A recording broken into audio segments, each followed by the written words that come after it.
Buenos días, porque se hizo de día. Bueno, no es tan de día, es madrugada, pero buenos días. Y buenas tardes, buenas noches. Vamos a ver el de ética. El video de ética. La verdad, qué cuento tan hermoso. Es un cuento muy lindo. Y pues es muy triste. Al comienzo odia a la golondrina, porque como la golondrina puede ser tan así, por un momento pensé que era muy egoísta, pero se reivindica. Lo del príncipe feliz, pues la verdad que qué triste, pero como que constantemente mientras que lo leía era como, ¿qué hay de ético acá? Esto es ético, no es ético. Entonces, más que ser ético o no ético, también me lo preguntaba si valía la pena el acto. No sé si vaya a contestar esa pregunta de si vale la pena el acto. Siento que no lo sé. Y pues vamos a empezar. El príncipe feliz. Voy a hacer una estructura distinta. Voy a resumir un poco lo que fue el cuento, porque por más de que el personaje que lo está leyendo detrás mío tal vez ya lo haya leído y lo conozca perfectamente de pie a pa, es necesario para la estructura. Y creo que el análisis se va a realizar desde 4 autores: Sócrates, Aristóteles, Kant y Thoreau. Digamos que no voy a hacer el ejercicio de analizar, todo el cuento desde cada uno, sino que siento que con estos 4 autores lo que se puede hacer es que en cada uno de las partes de este cuento se puede tocar uno distinto, siento. Entonces, pues es lo que voy a hacer. Y pues primero como que mencionaré un poco lo que menciona el filósofo, el pensador, y después cómo se aplica en el cuento, a excepción de Thoreau, porque pues es el más sencillo tal vez, o el que más se me facilitó, entonces como que lo puedo relacionar muy fácilmente. Y bueno, nada, pues voy a empezar. El cuento del príncipe feliz pues empieza con una ave, una golondrina, que va a empezar a hacer su viaje, su cambio de lugar debido a las estaciones, y no lo hace a tiempo porque pues se enamora entendí que era de un árbol, pero después ella se da cuenta que ese árbol no le ofrece nada bueno, y decide irse a emprender su vuelo, y emprende su vuelo. Bueno, después de esto ya pues tiene que descansar, entonces para en un lugar, en una estatua, y esa estatua pues normal como cualquier otra estatua, pero empieza a gotear y ella cree que va a llover. Entonces cuando se despierta para irse de ahí, para buscar refugio, pues se da cuenta que no está lloviendo, que es la estatua que está llorando. Y pues le pregunta. Al inicio claramente nos presentan la estatua, pero pues no le vi como... Ay, me perdí muy feo, pero bueno. Le pregunta como, ¿qué te pasa? Y digamos que esta estatua era muy hermosa porque era de oro, tenía diamantes o joyas. Bueno, entonces la estatua como que le cuenta, le muestra, luego le dice que pues, es observadora de todo. Y después le cuenta la historia, o sea, como que si eres el príncipe feliz porque estás llorando. Entonces ella él le cuenta como su historia en vida, y pues era como un ricachón y vivía súper bien y no sufría de nada, entonces era muy feliz. Pero él dice que aún estando en el lugar en el que está, se siente feliz. Y pues él la ve como que se va a ir, pero él le dice que se quede con él una noche y que le ayude porque necesita ayuda y necesita que le lleven una joya a tal persona, pero él no puede. Entonces ella decide ayudarle, y pues lleva la joya. Así la primera noche, entonces ella no tiene una joya. La segunda noche pues lo hace con una de las joyas de sus ojos para otra persona. Y en la tercera noche con el otro ojo. Ahí es un poco triste porque pues es como que ella no quiere que él quede ciego. y como que se va a ir, pero le da remordimiento y dice como que se va a quedar con él para siempre. Entonces, después de eso, él le pide a ella que viaje por todos los lugares y que le cuente pues lo que observa frente a este tipo de actitudes de pobreza o de clase baja. No quiero decir pobreza, pero es mejor de clase baja. Y pues bueno, se va a apagar el computador y se va a ver más oscuro, pero no pasa nada. Y pues bueno, ella lo hace y le cuenta que hay una parte donde hay niños que están aguantando mucha hambre y están sufriendo mucho. Entonces él decide decirle que pues no es de oro. O no sé si al comienzo le aclaró, creo que al comienzo le aclaró que no era de oro. Y le dice que lo descarapele y que le dé un pedacito a cada persona que necesita para comer.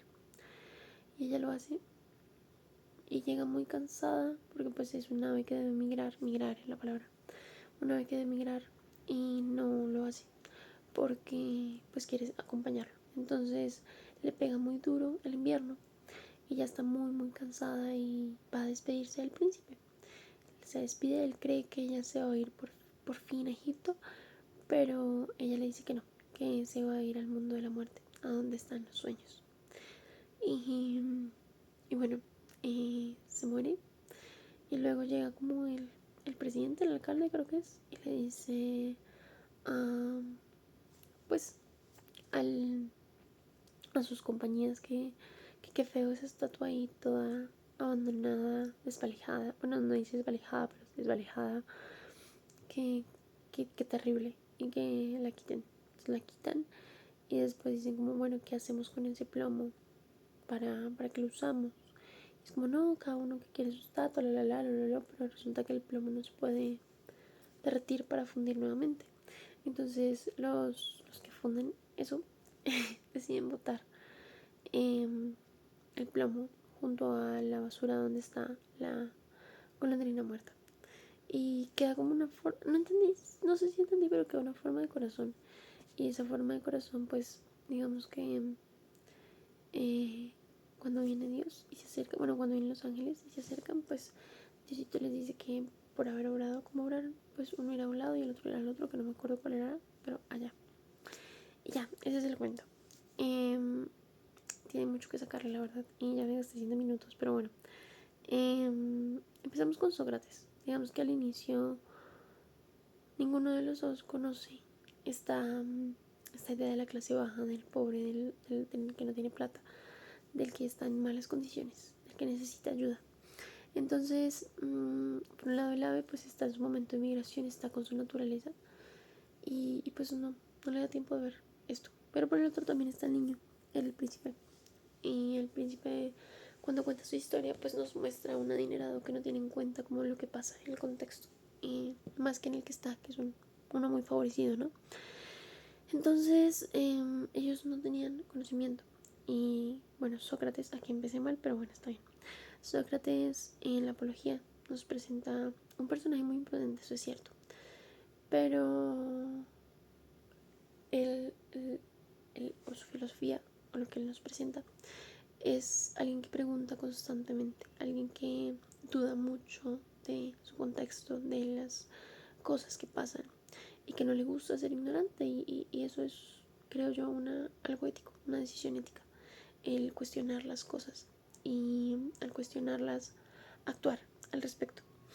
Entonces, digamos que desde Sócrates a lo que ya mencioné del cuento, ellos eran ignorantes y cuando dejaron de serlo, tomaron una decisión al respecto y fue ayudar. En este caso, pues fueron más prudentes porque no crearon caos ni pusieron en duda todo el pueblo. Pero, pues sí, terminaron falleciendo, pero no tal vez por imprudentes, sino porque fueron conscientes de sus consecuencias. Eso lo vamos a ver con Turo. Y va a sonar música de fondo. Es viernes en la noche, es imposible que no suene música de fondo. Pero bueno, sigamos. Yo creo que me voy a robar como 3 minutos. Pero bueno. Estaba mencionando que pues ellos no actuaron de manera imprudente. Ellos fueron un poco más prudentes en decidir a quienes ayudaban. y que fueron conscientes. Entonces se dieron cuenta de que había pobreza y decidieron actuar al respecto. Desde Sócrates lo vi un poco así con él, por eso lo quise rescatar un poco. Bueno, vamos a pasar con Aristóteles. Aristóteles, lo que él piensa es más que todo que hay que ser un sujeto virtuoso y que el sujeto virtuoso se logra pues a través de los actos, no es como algo de mero nombre ya, sino de los actos y de adquirir prudencia.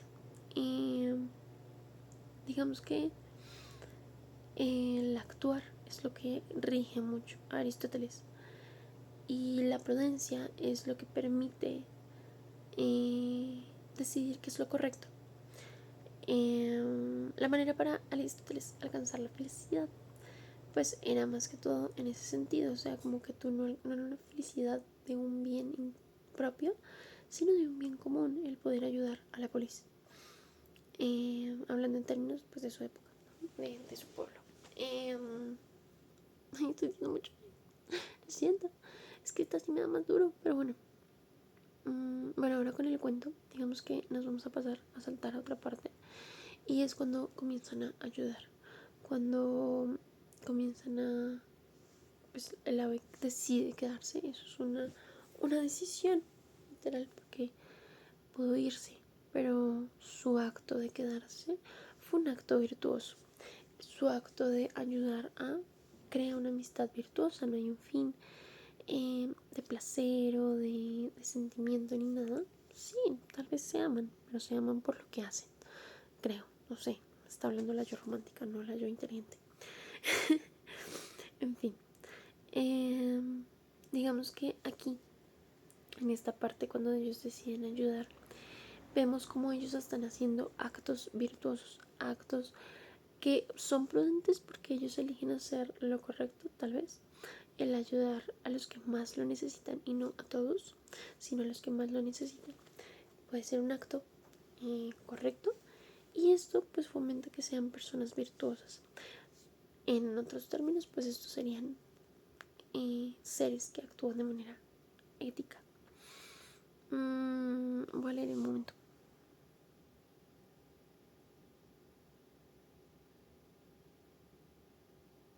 El único fin de estas dos personas era ayudar. Cierto que la ave quería migrar, pero finalmente no lo hacía porque siempre quería ayudar a la estatua. Y pues el príncipe feliz, por otra parte, quería ayudar a los demás. Ahora, resulta que Aristóteles decía que actuando de manera virtuosa no podía ser feliz. No quiere decir que mientras que él estaba en vida no era feliz. Realmente para Aristóteles no lo era. Para él sí. Pero ya cuando hacía estos actos de ayudar, eh, se sentía feliz, por más de que se hacía daño y nunca se quejó, porque en el cuento no se quejó, al menos. Si eso fuera real, no lo sé. Pero en el cuento no se quejó. Y al no quejarse en el cuento, pues eso implica que era feliz, seguía siendo feliz. En una parte lo dijo, estando acá yo sigo siendo feliz. Pero bueno, ahí como que terminamos con Kant, perdón, Aristóteles. Quiero pasar con Kant. Voy a leer un momento. Perdón, estoy mal del estómago. Feria, mal del estómago, ocupada con sueño y haciendo trabajos. No mentiras, me encanta mi vida.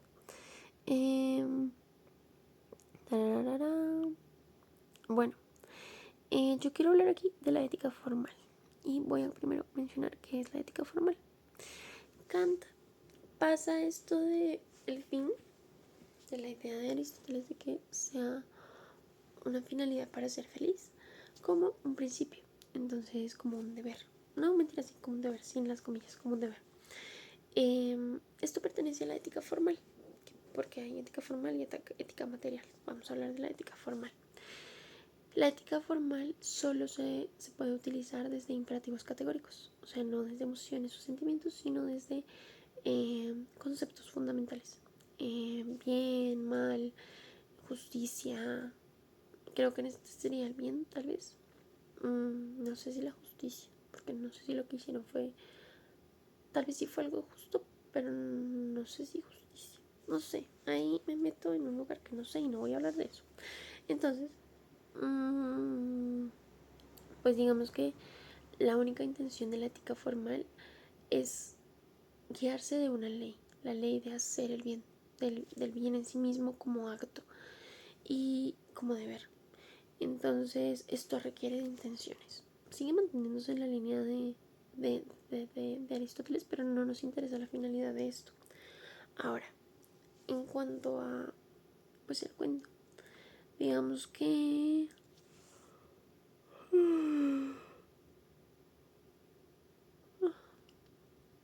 bueno, a la estatua no le interesaba un agradecimiento o, o que lo van a gloriaran o nada de eso no le interesaba, tampoco le interesaba. O sea, su fin último de su actuar no era más que ayudar a hacer el bien. Para mí sería más ayudar que hacer el bien, pero bueno. Entonces su fin último era el mismo acto, ¿sí me hago entender? Entonces el hacer el bien, el ayudar, eran tanto el acto como el fin de lo que hacía. Y no le importaba la idea de volverse feo, de que no lo ayudaran, de que se muriera, bueno, de lo que sea que pasara, eso no era lo necesario. Lo mismo pasa con la golondrina. La golondrina siempre volvía a ayudar. Su intención y su función siempre fue ayudarle a la estatua y llevar al otro lado. Dudó un poco, ella dudó porque se preocupó por el bienestar del otro, por la estatua, porque iba a quedar ciego. Pero en parte la estatua decidió estar ciega y esta ley es esto de hacer el bien no se pone en duda, es algo que se hace si uno lo quiere hacer y lo debe hacer. Ya, en cuanto a cambio, no creo que, no, ya, creo que estoy diciendo todo muy por encima y lo siento, pero está muy tarde y tengo que hacer esto. Pero me esforcé como por mencionar lo más primordial. Ahora con Turo está pues la ley de la conciencia, ¿no?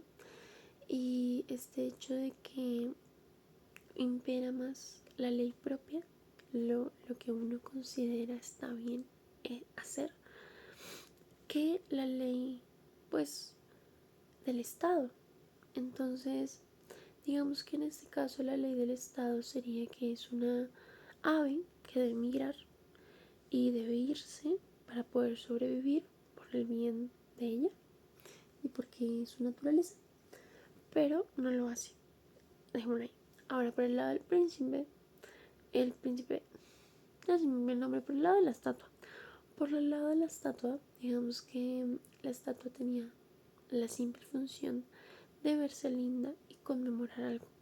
No tenía que hacer nada más. O sea, simplemente tenía que servir para ser admirada. Y pues no pasa eso, ¿no? Entonces, ¿qué hacen ellos? Ellos se interponen, no están de acuerdo con lo que está sucediendo, con la pobreza, con el hambre, con la necesidad. Y pues deciden hacer algo al respecto y desde sus propios términos y ayudar al otro. Entonces eh, deciden desobedecer contra esta ley del Estado y seguir a la ley de conciencia. Eh, Ahora, lo que yo decía al inicio, no creo que hayan sido imprudentes en su actuar porque, pues, ay, no sé si en algún momento lo dije, pero antes de seguir, pero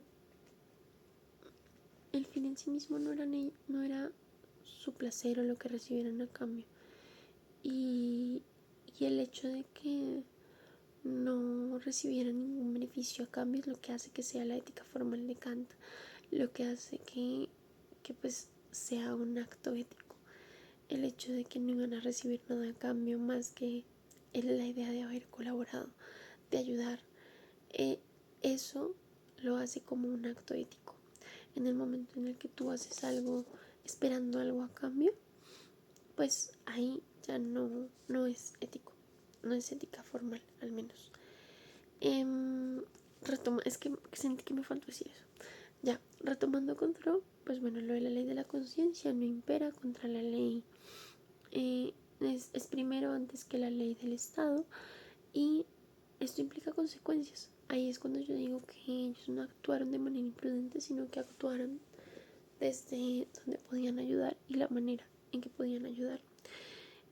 Sin embargo, esta decisión da consecuencias, y algo que dice Thoreau, o que vimos en clase también, es que si uno decide actuar desde la ley de conciencia y decide desobedecer o hacer lo que uno cree que es correcto por encima de lo que debe ser correcto, pues eso implica aceptar las consecuencias de los actos que uno comete.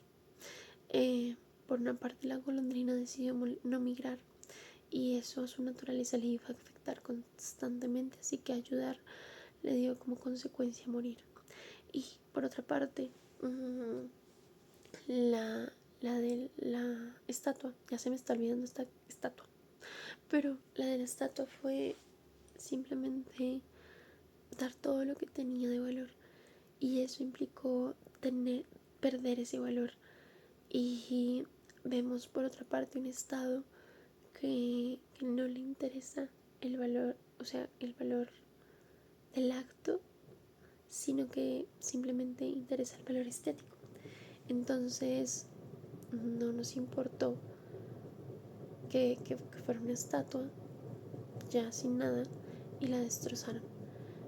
No habrían hecho eso con la estatua buena, con la estatua en buen estado. Y eso viene porque acabo de leer algo de Nietzsche de poquito, entonces agrego eso, pero no debía agregarlo. Pero bueno, pues sí, su consecuencia fue ser destruido, porque todo lo que tenía valor de él pues no lo tiene, y se veía horrible. Entonces fue destruido. La última no la relaciono con nada. Simplemente siento que eso es, o sea, el único que fue capaz o que es capaz de decidir, y voy a hablar desde la parte que creí, es Dios. Y en el mejor de los mundos, para Dios, el actuar de ellos era pues importante y tendría su valor. Aunque no creo que para Leibniz haya un después. No lo sé. Eso tendré que preguntártelo. Pero en fin, no quiero revolver materias y terminar más perdida de lo que ya normalmente estoy.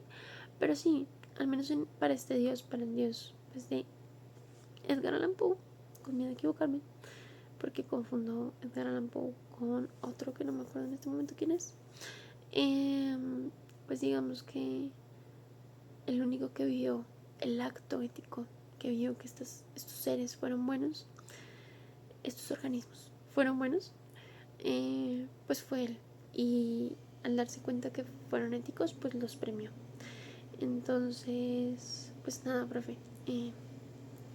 Siento que fue cortico, que no dije casi nada, pero pues fue mi análisis. Muchas gracias y nos vemos. Chao, chao.